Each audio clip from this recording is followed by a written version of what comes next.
Looking at the lessons learned from the presidential and national assembly elections, which were conducted on Saturday, 25th day of February 2023. And that's getting attention. There are so many things to look at when we look at the election as conducted on Saturday. As Nigerians on February 25th, 2023, went to the polls to elect a new president and members of the National Assembly, with high hopes that the election cycle will be far better than the previous ones, given the huge involvement of technology and lessons learned from the past elections by INEC.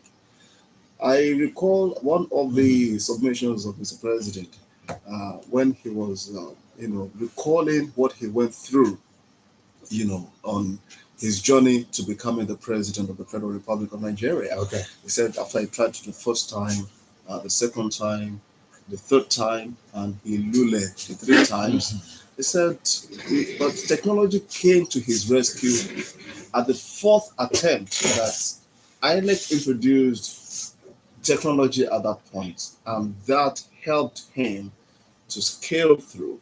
Because at the end of the day, it became really possible for a manipulation that can, disqualify him, even though he had won.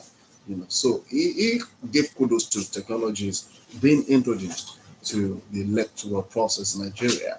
And don't forget that the electoral law as amended also came into effect just about, in the build up to the election. That was 2015, 2019. Yes, in the build up to the election.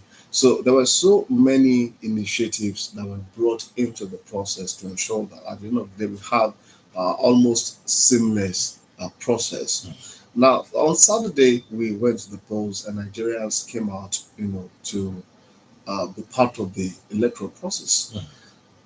We have been hearing of different incidences at different places. Largely, Nigerians have been commended for conducting themselves well. But then we have also heard of skirmishes pockets of incidences here and there where some people went to snatch boxes. Whatever they want to do with that, only God knows, because we've been told earlier that with the introduction of the beavers, whether you snatch box or you don't snatch box, it should not matter, So that is an area we are yet to understand why some people will believe that snatching the box at this point in time, when the verification was done by beavers, would matter or will even be of any impact or have an effect on the electoral process. Debo, I want to take it from this angle, the level playing field we've been talking about. For raw political parties, we've heard of people scaring voters away from some polling units. We also had that logos of some parties permitted. We had to have election in some parts was shifted to Sunday because the officials failed to really show up at the right time. That's a prompt delivery of voting materials and the conduct of INEC officials and so part. And we've heard of cases of violence in so many places as well. And you talked about ballot snatching. But another area that I witnessed, because I was out on Saturday, is the security apparatus we had in place. I really give it to our security men and INEC for that, because they were able to pull all the security agencies, like the road safety came in. You can imagine the customs, the immigration, and even NDLEA. They came together to make sure that we had relatively peaceful election for that Saturday. But then, what I think we need to do right now is maybe at this point, Nigerians should talk. What are some of those challenges you observed? Do you think we have really learned from the experience of 2015 and 2019? And with the introduction of the beavers machine, has it made any difference? Now that I said that the ERF thing is not working. They had issues with the portal. So now, from those experiences, 2015, 2019, and the first one, the presidential national assembly election, we're having the gubernatorial and the national and the houses of assembly come March 11. So let's learn from these experiences. Let's hear from you what your experiences are, so that we can have a better March 11 election in the country. Yes, we need to start talking about this. People voted at different centers, polling centers, and there were different experiences. When you get to some polling centers and you discover that everything just went as smooth as possible, INEC officials got there on time, people got accredited on time, and they also voted on time. Some people didn't spend 15 minutes. Yes. Got there, Yes. did the accreditation verification, did their voting, and they were back home. In some places they didn't even see the INEC officials in good time. They had to wait for several hours. And when the INEC officials came in some places, the machine had certain problems and all that.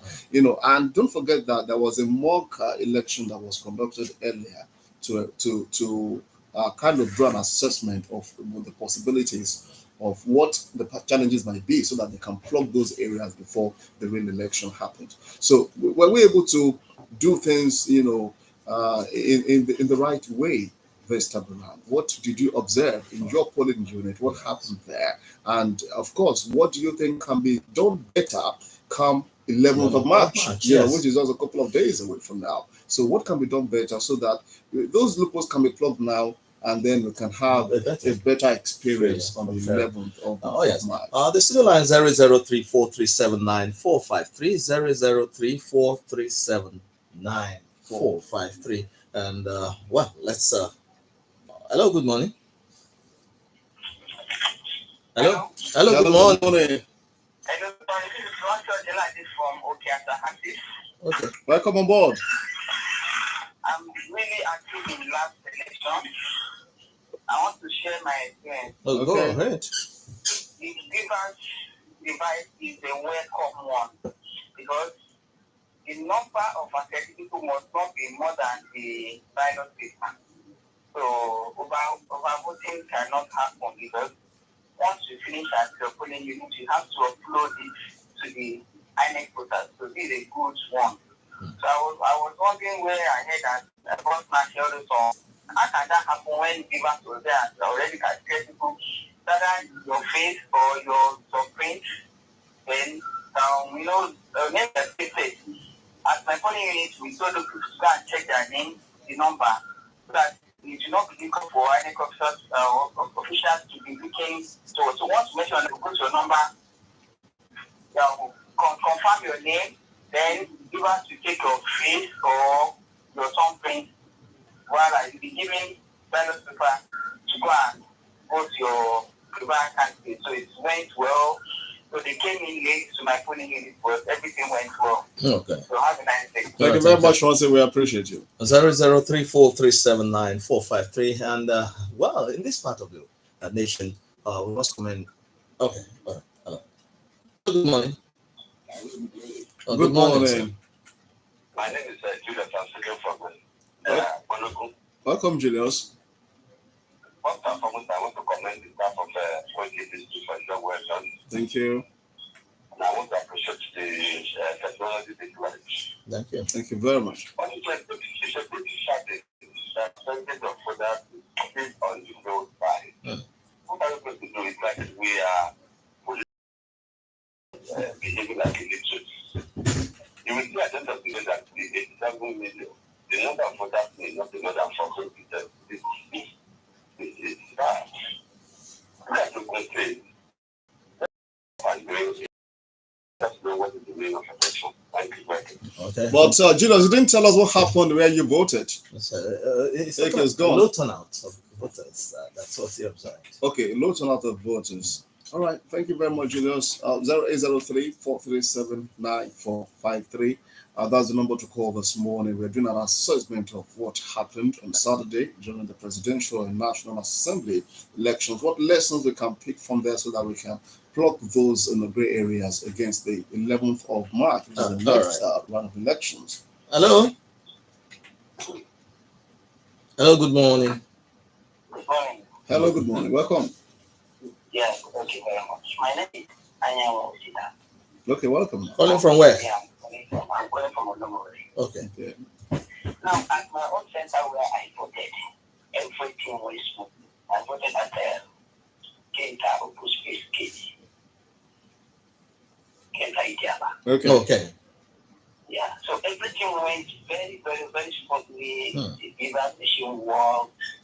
Okay, just the GP even came there, to witness our business.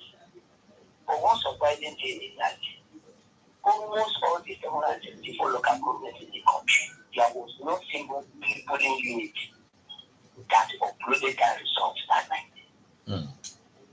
Don't you think it was deliberate? If you have a network failure in Adokuta, we also have network failure in Abuja. Presently, as we are talking, I don't think Abuja's results have been sent to the National Collection Center. Okay. So if you have logistic problems moving from, I don't know, from Lagos, sending results to Abuja, where what of the Abuja is the results from FCT? Why are they not there now? Are you telling me that they also have logistic problems there? So I think everything is deliberate. They just use that device to, deceive us as if the election was going to be free and fair. But we pray, with what we are seeing even in front of, on television, go to Arise now, we see some videos that are so appalling. As if INEC didn't really want to conduct a free and fair election. Well, like I said, we voted very well, everything went by, but honestly, the way the whole thing is going, I'm very impressed. I don't like it. Because there must be a deliberate attempt not to send the original results to INEC. Okay, you are so particular about the portal. Yes.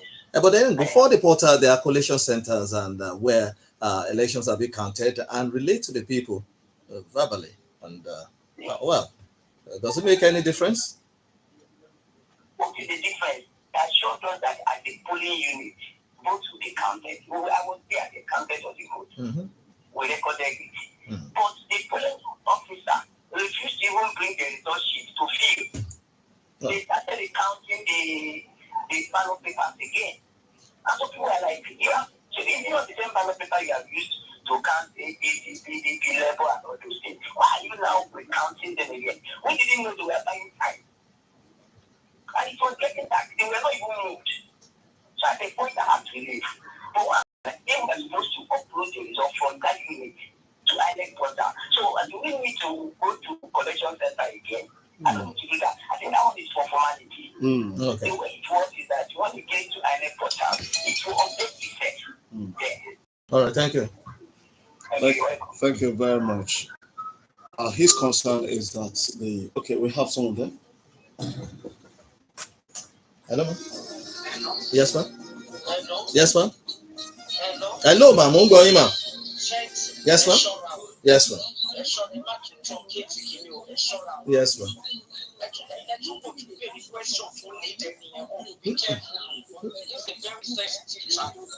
Okay, ma'am. That's going. That's going.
Good morning. Morning to you. Yes, my own observation. What's your name? Where are you calling from? I'm calling from Madam. Okay. Firstly, I think they came like an hour and a half late. And they were even addressing them and telling them this exercise should have started by 8:30 and sent by 2:30. That by 2:30 they will start counting before the line. And last person. to exercise so Amu came late for over an hour. And then, Okay.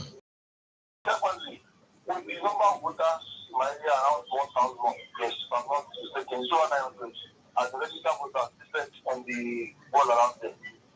Then, just a set of INEC people, like three of them, maybe one is resident of the compound, the other one.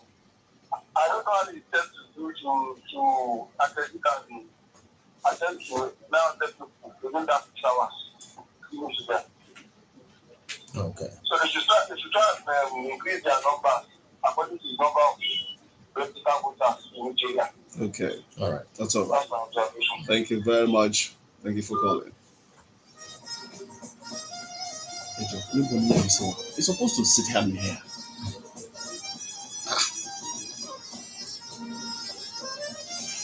That's my word. See, While we're waiting for. Because if you the question, the guy was complaining about Potter. If it's all too yẹ kó ti show ẹ.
about lessons learned from the conduct of the last election of the weekend, and of course, a lot's been said, and we are projecting forward towards the gubernatorial and the state assembly elections coming up very soon. But then we need to do a lot as Nigerians, of course, so that we can have it better and better every time. I love the Nigerian spirit. I love the fact that people came all out. And I love the fact that even where the officials of INEC, couldn't make it in good time, people waited. Yeah, the comportment of our people around Ogun waited, State is something yes. commendable. I wanted to say Really, that, really. on the lines, while people were on the queue, I could see they give way to the aged, the physically challenged, even pregnant women to cast their vote, and that's commendable. Very, very commendable. The only area we need to start looking at is people's enlightenment to know what to do, and even when that they shouldn't come out. Because not everybody came out that should have come out. Many people had the PVCs with them, but didn't, come out to vote that day. We should look at that very soon and look at what can be done to ensure that people are encouraged to come out. It was said that in the last election in 2019, about 35% of those who had the PVCs came out to vote, and that was fun. With 35, then we should get something around 40. We should do better this time around.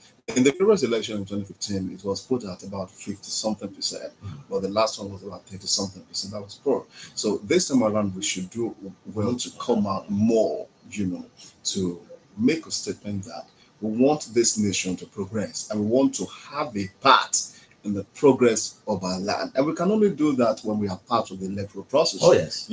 Especially if you have gotten your PVC. Over 80 million people have it. So why can't we have as much as 50, 60 million, even 70 million of Nigerians coming out to vote?